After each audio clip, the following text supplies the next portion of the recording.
નમસ્કાર, કલમ યુદ્ધ સમાચારની સાથે હું છું આપની સાથે પાયલ બામભણિયા।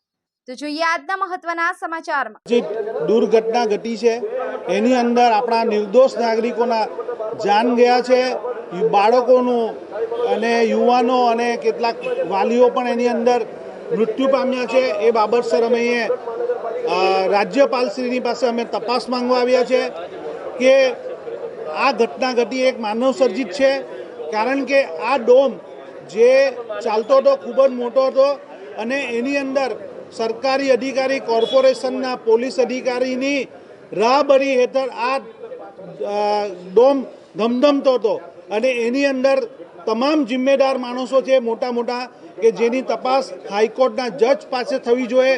તેઓ ગુજરાતની અને નિર્દોષ મૃત્યુ પામેલા જે નાગરિકો છે એમને ન્યાય મળે એ બાબતની અમે રજૂઆત કરવા આવ્યા છે। ગુજરાતમાં કશે પણ કોઈ ટાઈમે થાય ત્યારે સુરતમાં દબાણ આવે એવું કેમ? ગુજરાતની અંદર જે ઘટના ઘટે છે કોઈ પણ ખૂણા પર ત્યારે સરકારી તંત્ર જાગે છે। સરકારી તંત્ર એની કોઈ પણ સંસ્થા પર નિયંત્રણ રહ્યું નથી। આ આખા ગુજરાતની અંદર ભ્રષ્ટાચારથી ડૂબેલી સરકાર છે। અહીં જંગલ રાજ ચાલે છે, કારણ કે જેને ઈચ્છા થાય તે ગેમ ઝોન ખોલી નાખે છે, જેની ઈચ્છા થાય કે ટ્યુશન ક્લાસ ખોલે, એની ઉપર કોઈ પણ જાતનું નિયંત્રણ નથી।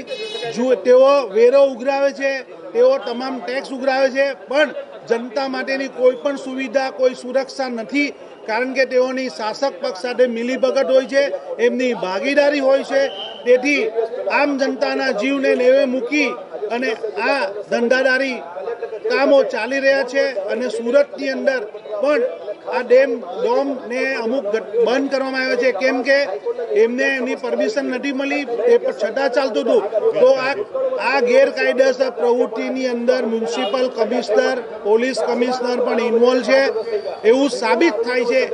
અમે એક રાજકીય પક્ષ, જવાબદાર ગુજરાતના રાજકીય પક્ષ તરીકે માંગણી કરીએ છીએ કે આઓની ઉપર સખતમાં સખત પગલાંમાં ભરવામાં આવે અને અગર જો આ રીતે નહીં કરવામાં આવશે તો અમે લોકો અમારા પક્ષના કાર્યકર્તા અને જનતા ભેગા મળી અને આવા ડોમની ઉપર કાર્યવાહી કરશું। એની તમામે તમામ જિમ્મેદારી પ્રશાસન અને સરકારની રહેશે।